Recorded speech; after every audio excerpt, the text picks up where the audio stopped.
Most traders use Fibonacci completely wrong. They grab random swings, throw Fibonacci levels on the chart, and then wonder why price ignores every single level. But the truth is, Fibonacci by itself is not a strategy. The real power comes from understanding market structure, momentum, and knowing exactly which wave matters. And in this video, I'm going to show you the Fibonacci trading strategy that I personally use to catch continuation moves inside trending markets. So let's start with the foundation first. Right here on the chart, you can see price creating higher highs and higher lows. We have a swing high, then a swing high. We have a swing low, then a swing high, then another higher high, following by higher low, then another higher high. This is what an uptrend actually looks like. Price moves in waves. We have aggressively moves pushing in the direction of the trend and then temporarily pulls back before the trend continues again. The strong move upward is called the impulse wave, and the smaller pullback against the trend is called the correction wave or the retracement wave. Now, this is important because the entire strategy depends on understanding the difference between those two waves. Now let me show you the opposite example. Here on the chart, price is creating lower highs and lower lows. We have a swing high, swing low, then another lower high, lower low, lower high, lower low. This is a downtrend. And just like the uptrend example, the market still moves in waves. The strong bearish moves downward are the impulse waves, and the temporary pullbacks upward are the correction waves. So now that we understand market structure, let's bring in the Fibonacci retracement tool.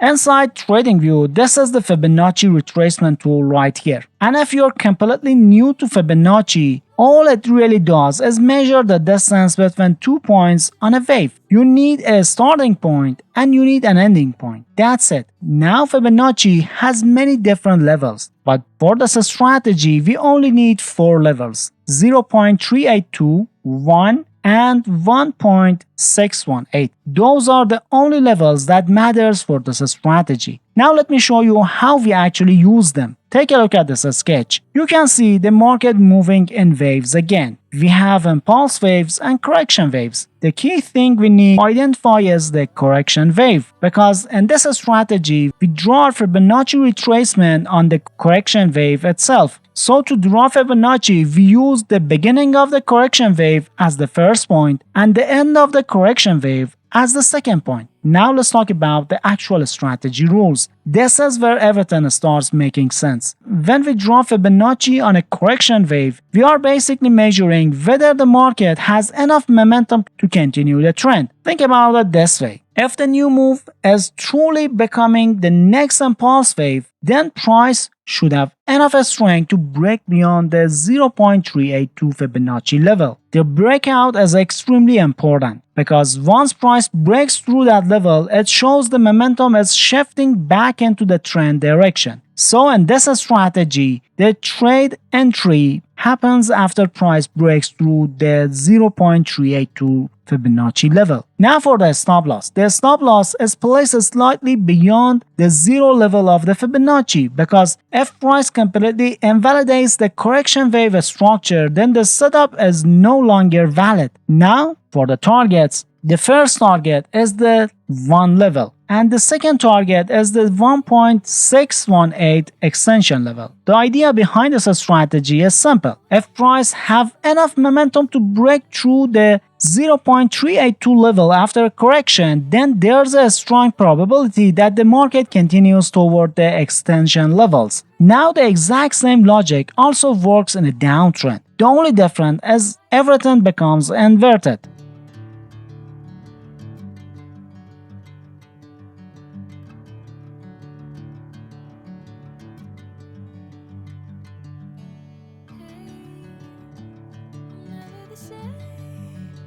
Now here's the big question most traders struggle with. How do you actually identify the trend direction? And more importantly, how do you identify the correction wave in the real market conditions? Because that's where most Fibonacci traders fail.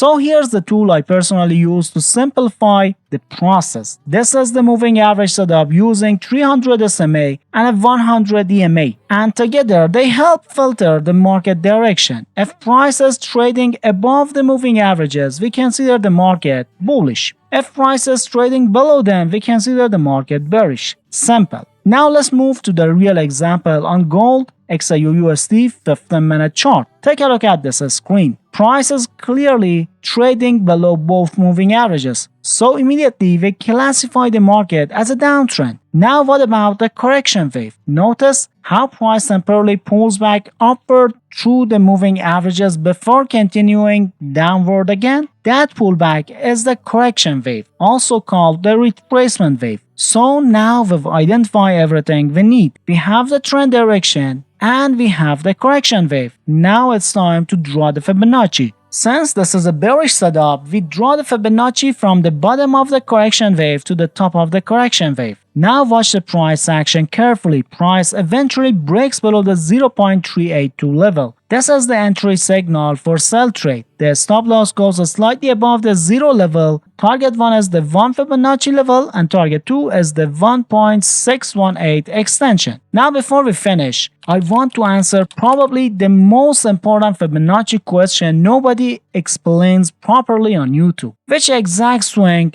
should you use to draw Fibonacci in live markets? Because this is where most traders get confused. Let's go back to this example on gold chart. We already know we're in a downtrend. We already know the pullback toward the moving average is the correction wave. So we know where the correction wave starts. But in live market conditions, the problem is this. You'll never truly know where the pullback is going to end. And that's the mistake most traders make. They try to predict the exact top of the pullback, but you do not need to predict it. Instead, what we do is very simple. We use the current visual high as the temporary second point of the Fibonacci. For example, this high right here. Then we wait and observe price action. If price breaks below the 0.382 level of Fibonacci, we enter the trade. But if price keeps pulling back higher and creates another high, then we simply adjust the Fibonacci. We move the second point to the new high. Then we watch the updated 0.382 Fibonacci level again. If price still doesn't break it and creates another higher high, then we update the Fibonacci again. And this is the part most traders never understand.